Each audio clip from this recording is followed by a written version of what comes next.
Welcome to the WRAL Daily Download. I'm Elizabeth Holmes. A North Carolina family reached out to Five on Your Side's Keely Arthur after they say the State Department lost their child's birth certificate while they were in the process of getting their child's passport approved. They were sent scrambling. This happened leading up to a long-planned family vacation. Here's my conversation with Keely. How did you find out about this situation, like, with this family? I mean, literally, after doing this Five on Your Side job for 5 years, people just come to me.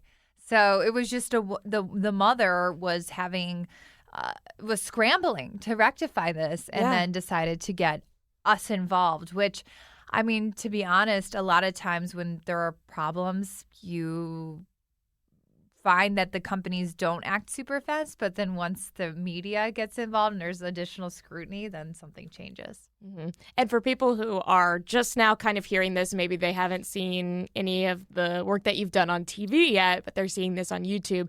Walk us through what happened to this family. What did they tell you when they reached out to you? Okay, so this is a family with 3 children. They were going to Jamaica for their grandmother's birthday. It was like a big family trip, and they needed to get passports for the 3 kids. So part of the passport process is you have to give your birth certificate, send it to the U.S. State Department, and they process it and then issue the passport.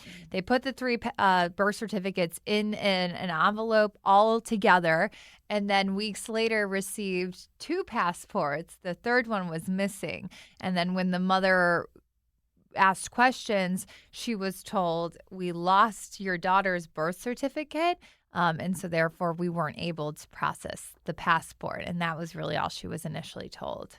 And I'm sure, I mean, for this family, this is important information, right? This is really sensitive information, too. Yes, and you can't just take like a copy of your birth certificate and send it in. It has to be the birth certificate or like a certified copy, but a lot of people, it has to be the real deal document. So they sent that in and that was just gone. So the daughter's without a birth certificate, doesn't have a passport. In order to get the passport, they have to go get another certified copy of the birth certificate.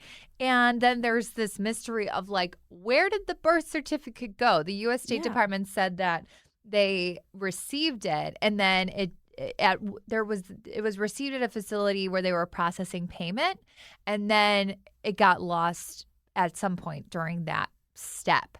And so, the mom was very stressed about just the first problem of needing to get a passport so they could make the vacation happen.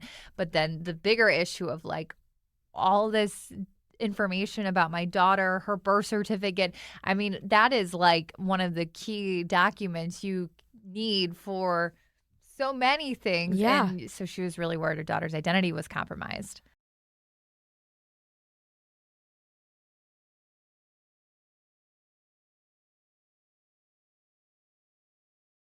Obviously, we hear this story, right? What's the first thing that you do to try to help her? So I always want to know what people have done without me to see how far they are. A lot of times I won't get involved until they've done the normal steps to try to get something fixed.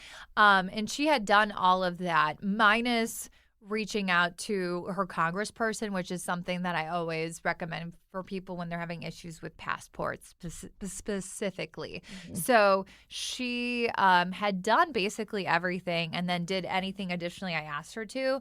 And this is all within like 24 hours. Then I just sent an inquiry to the media contact at the U.S. State Department saying like, what's going on here? What assurances can you offer the family that the daughter's identity is not being compromised? What are you doing to help the family get the birth certificate found and then also get a passport so they can get on this vacation? Because at this point, they were dealing with maybe 3 or 4 weeks before the vacation. And you and I both know it takes longer than that usually to get a passport. Yeah. So after I got involved, received a letter back from the U.S. State Department offering free credit monitoring for the daughter, which was great, and then reimbursement of any of the money that was lost to take photos of the daughter, all the things that were gone in the passport application. So they offered that. They said that we're taking this really seriously. They also said we don't have any indication that your child's identity has been compromised at this point. So that was like early-ish, mid-April. And then later on in the month, after I did the interview, after we, were poking around, they got an email or they got a letter from the U.S. State Department. I'm sorry, not a letter, an envelope just with the birth certificate in it. No explanation, nothing. But all of a sudden it was miraculously found after we started asking questions. Okay, so I'm sorry, what? They just get it in the mail and they it's just get it in the mail. And I really feel like that's weird. Kind of my job. Sometimes the most simple things you think to get resolved never get resolved. And I'm like pulling my hair out.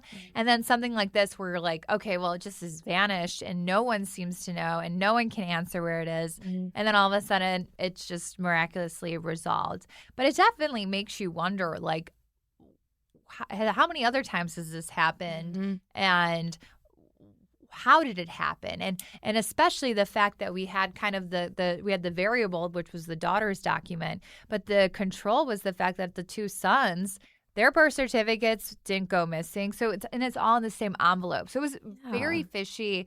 And to this day, the U.S. State Department has not answered any of my specific questions about the circumstances surrounding this, but all's well that ends well, at least for the family. They have the birth certificate, they have the free credit monitoring, and they did get to go on the vacation. Well, that's good. Yes. So they get to go on the vacation, no problems there.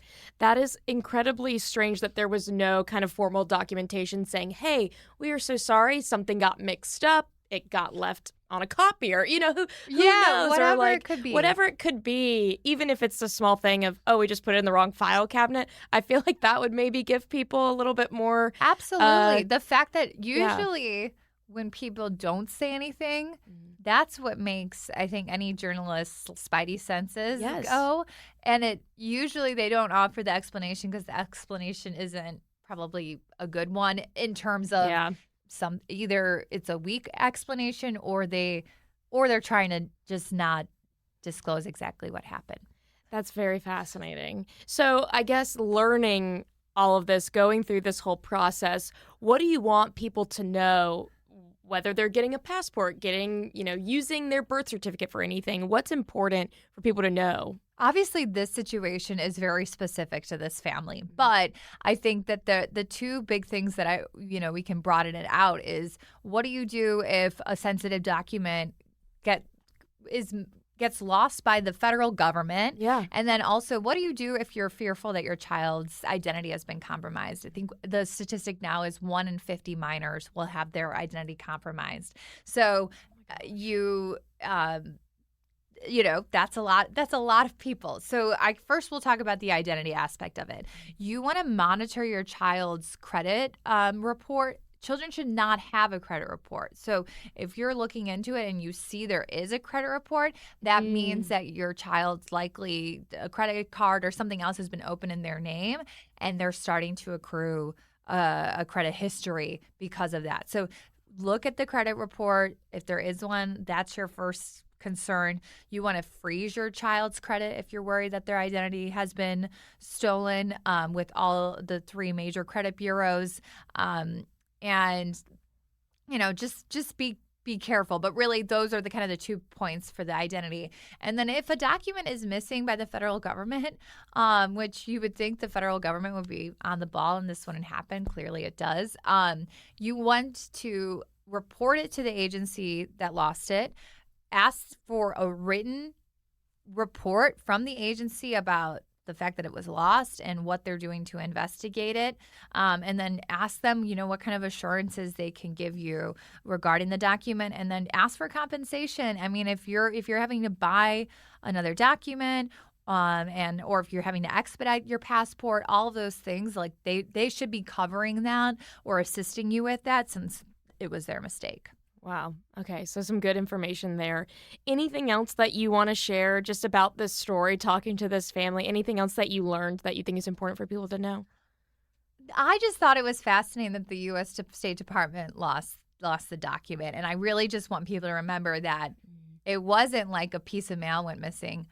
The documents were all in the same envelope. So I guess my big takeaway would also be get certified copies. So that way, God forbid this happens, you have another document in your file or ready to go to get the next passport or whatever it may be. Wow, that's fascinating. Well, hopefully, maybe eventually you'll get something from the State Department, I know. Maybe explaining what happened, maybe not. But in my experience, the federal government likes to not explain things very much.